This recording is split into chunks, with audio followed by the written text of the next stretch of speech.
Let's take a look at crypto prices this morning. You can see 55,000 now. Joining us, Michael Saylor, MicroStrategy Executive Chairman. You never stop adding to the position of your company, and you have a lot of courage because there's been a lot of major swings in the past, and there were times when I was worried. Can you tell me, were you ever close to margin calls? Anything ever happening to MicroStrategy? Well, when Silvergate Bank failed, we had to redeem that, but it turned out to be a benefit for us. We made a lot of money on that redemption. We repaid our Silvergate loan. But it's been a great journey. Since August 10th of 2020, MicroStrategy's bought about $8.3 billion worth of Bitcoin, and Bitcoin's up 44% a year on average since then. The S&P's up 12%. And since we levered it, we're up 825%. The number one performing stock in the S&P is NVIDIA, up 821% as of Friday. So we beat every single company in the S&P index using a Bitcoin strategy. Does MicroStrategy now do anything else? We still run the software business, and it's generally a cash cow for us. But our primary business is a Bitcoin development company. So what we're doing is we're securitizing Bitcoin. We're selling convertible bonds for people that don't want the full volatility and all the risk of Bitcoin. Some people want 150% risk, right? So some people want highly levered equity, and they trade the options. And so we have a very big, deep, rich options market. We've got high-performance equity, and then we've basically pioneered the Bitcoin-backed bond market by issuing all of these convertible bonds that are backed by 5x more Bitcoin collateral. Has anything changed in terms of, you think, the investor class that's investing in your stock versus now investing, for example, in an ETF? Obviously, one is more levered than the other. Yeah, if you're investing in the ETF, you're getting one-for-one performance, paying 25 basis point fee, no yield. When we issue a $1 billion convertible bond paying 1% interest, we're capturing a 50% premium or 50% type BTC yield on that up front, and then we capture another yield on the back end. So if what you wanted was a sort of a tax-deferred yield on your asset, or you wanted to tap into the convertible bond market, like if you wanted to borrow $1 billion for a percent, buy Bitcoin with it, hold it for 7 years, you can't do that as an individual, but MicroStrategy can do it. What have you made? Right now, I think I just saw a headline that $1.2 billion in outflows took place out of the Bitcoin ETF. And I'm curious, sir, what you think is going on with the impact of the ETF on the price of Bitcoin. I think generally it's been a good thing, and it's created more demand. But you got to keep in mind that Bitcoin is smart, fast, strong money. So on a Saturday night, if you're worried about a missile strike, you can't teleport your $10 million apartment to Singapore, lever it up 10 to 1, and short $100 million worth of New York real estate. But you can short $100 million worth of Bitcoin by borrowing $10 million. So you have a lot of fast money traders, a lot of volatility, and that will cause and ripple into volatility in the ETFs. Can you explain this? That's okay. Can you explain this? You know, one of the things you just talked about, if there was a missile strike or something, there was a sense that people talked about this as digital gold. And maybe you still think that's the case, but it often doesn't act like digital gold in the midst of a missile strike. Yeah, it's the most liquid, fungible, free capital market in the world. Your New York apartment's not fungible. It's not liquid. I can't panic sell it. So when there's a short-term panic, Bitcoin is trading really, really hard. Isn't it supposed to be the opposite? Over the long term, it's up 44% a year every year, and you either get 12% from the S&P with VIX vol, or you take 3x the vol to get 44%. So over the long term, if you're an investor, it's going to be great because it's strong capital.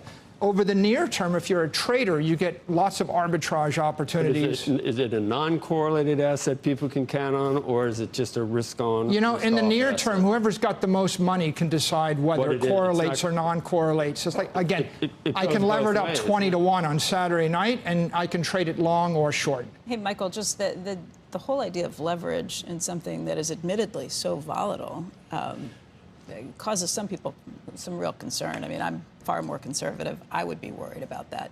What's the worst case scenario of something that would happen in a leverage situation like that with the Bitcoin ETF?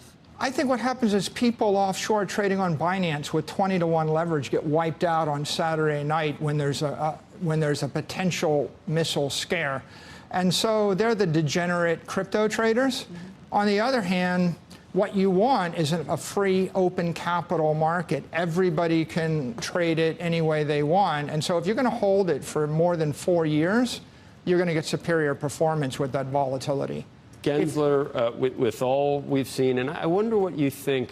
Do you have anecdotal evidence exactly what he's thinking in terms of Bitcoin regulation? Given that do you think he's done the 100 hours that you said need to be done to understand it? And if so, what do you attribute the? I don't know. He's been unable to stop it because of the courts, really, but he certainly tried. What do you attribute that to? You know, I think this administration's been fairly conservative in their embrace of the crypto economy. Right. They want to go slow, carefully, deliberately. But do they want to go, or do they not want to go? Well, before Gensler entered office, the rhetoric was even more controversial. After Gensler entered office, you heard Jerome Powell, Christine Lagarde, Gary Gensler all say Bitcoin is a speculative digital asset. And that was actually a move forward. With the approval of the ETFs, it was a second move forward. I think clearly we're all waiting for big banks, bulge bracket banks, to start to custody and hold Bitcoin. That'll be the third big shoe to drop. Do you think that the election matters, and do you believe that Donald Trump is more Bitcoin friendly than like a Biden and Harris? Well, there's no doubt the Republicans have taken a very pro-crypto stance. Republicans or Trump? Well, Trump. And you believe him? You don't believe he's in just particular. Yep. There's a tension between the 21st century and the 20th century. In the 20th century, company comes public. It cost $100 million in 4 years to go public. I know, I did it in '98. In the 21st century, I can create a public crypto token in 4 hours for $100. So you have 100 million companies that want to be publicly trading an asset 1 million times cheaper, faster. That's the crypto economy. The traditional economy is you take 4 years, you spend $20 million a year on compliance. And I think that the two sides are talking past each other. But clearly, the future is faster, smarter, stronger. I mean, you know what Senator Elizabeth Warren thinks about Bitcoin. I mean, if she becomes I've seen her, big jobs. The political winds have shifted, and I would say that, at this point, the Republicans have shifted to way progressive, and the Democrats are drifting to the middle. In terms of Bitcoin? In terms of their view toward crypto and Bitcoin. And let's say that it is a continuation of the Biden-Harris administration. Does Gensler take on a larger role? It becomes even more difficult? That's all above my pay grade. What I would say is, my view is... He would be Treasury Secretary? I mean...